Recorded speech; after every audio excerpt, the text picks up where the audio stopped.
ઉમેદવાર મિત્રો, હું એક નવી ક્વિઝ લઈને હાજર થાઉં છું. ક્વિઝ પોલિટી કોન્સ્ટિટ્યુશનના સબ્જેક્ટ પર છે.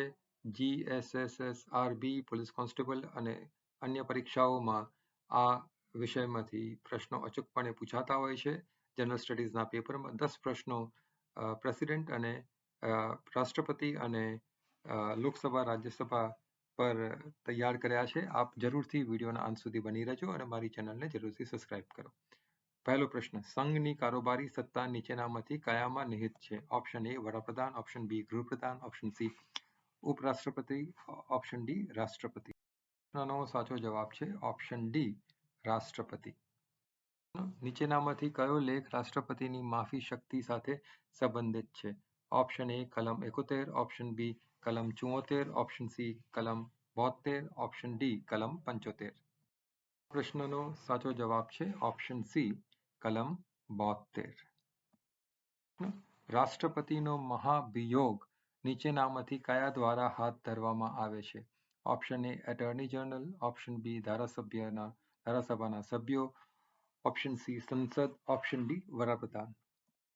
આનો સાચો જવાબ છે ઓપ્શન સી સંસદ. સંસદ દ્વારા રાષ્ટ્રપતિનો મહાભિયોગ હાથ ધરવામાં આવે છે. પ્રશ્ન, નીચેનામાંથી કયો લેખ રાષ્ટ્રપતિના કાર્યકાળ સાથે સંબંધિત છે? ઓપ્શન એ કલમ 53, ઓપ્શન બી કલમ 56, ઓપ્શન સી કલમ 55, ઓપ્શન ડી કલમ 52. ચોથા પ્રશ્નનો સાચો જવાબ છે ઓપ્શન બી કલમ 56. આ સાથે હું આપ સૌને ફરીથી વિનંતી કરું કે મારા વિડીયોના અંત સુધી બની રહેજો અને મારી ચેનલને જરૂરથી સબસ્ક્રાઇબ કરો. મારા વિડીયોને લાઇક કરો અને શેર કરો. આભાર.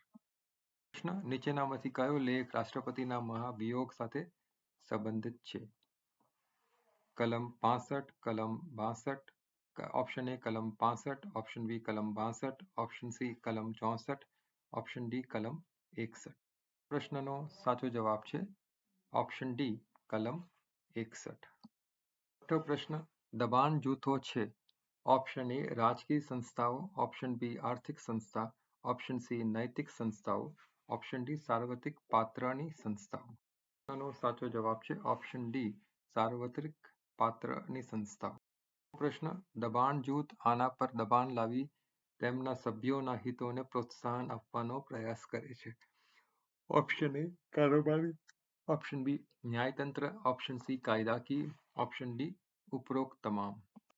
પ્રશ્નનો સાચો જવાબ છે ઓપ્શન ડી ઉપરોક્ત તમામ. એટલે કારોબારી, ન્યાયતંત્ર અને કાયદાકીય ત્રણે સાચો જવાબ છે. પ્રશ્ન, નીચેનામાંથી કયા દબાણ જૂથો તરીકે ઓળખાય છે? ઓપ્શન એ વ્યવસાય સંઘ, ઓપ્શન બી જાતિ જૂથો, ઓપ્શન સી આદિવાસી સંસ્થાઓ, ઓપ્શન ડી ઉપરોક્ત તમામ. પ્રશ્નનો સાચો જવાબ છે ઉપરોક્ત તમામ. વ્યવસાય સંઘ, જાતિ જૂથો અને આદિવાસી સંસ્થાઓ દબાણ જૂથો તરીકે ઓળખાય છે. પ્રશ્ન, નીચેનામાંથી કયું દબાણ જૂથનું લક્ષણ નથી? ઓપ્શન એ તે બહારથી પ્રભાવ પાડવાનો પ્રયાસ કરે છે, ઓપ્શન બી તેની સદસ્યતા મોટી છે, ઓપ્શન સી તે રાજકીય પક્ષોમાં સક્રિયપણે જોડાય છે, ઓપ્શન ડી તેના સભ્યો ગમે તેટલા જૂથોમાં જોડાઈ શકે છે. પ્રશ્નનો સાચો જવાબ છે ઓપ્શન સી તે રાજકીય પક્ષોમાં સક્રિયપણે જોડાય છે. પ્રશ્ન, દબાણ જૂથ દ્વારા તેના ઉદ્દેશો સિદ્ધ કરવા માટે નીચેનામાંથી કઈ પદ્ધતિનો ઉપયોગ કરવામાં આવતો નથી? ઓપ્શન એ તે રાજકીય પક્ષોને નાણાં પૂરા પાડે છે, ઓપ્શન બી તે પ્રદર્શનોનું આયોજન કરે છે, ઓપ્શન સી તે સ્પષ્ટપણે રાજકીય પક્ષ સાથે જોડાણ કરે છે, ઓપ્શન ડી તે નીતિ નિર્માતાઓને પ્રભાવિત કરવાનો પ્રયાસ કરે છે. સાચો જવાબ છે ઓપ્શન સી તે સ્પષ્ટપણે રાજકીય પક્ષ સાથે જોડાણ કરે છે. આ સાથે મારા વિડીયોનો અંત આવે છે.